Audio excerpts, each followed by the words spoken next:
Okay, quick video to show if you've ever had a problem with your panel coming loose and you need to replace the tape.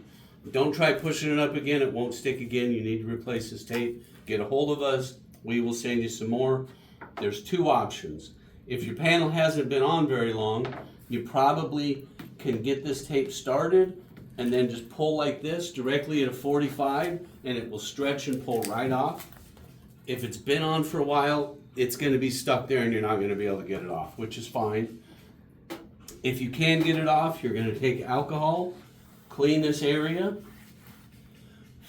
let it dry, and then you're just going to take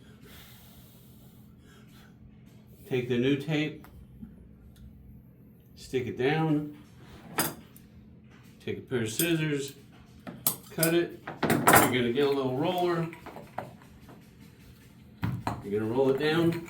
If you can't get it off, you're just going to go right over the top of this old tape. Even if it's not sticking, this tape will stick to this tape amazingly well. So you're just going to go right over the top of it, which you can do either way. Either of these is perfectly fine. And then take and roll that down. And then go ahead, again, put a piece of blue painter's tape, clean your top, push it up.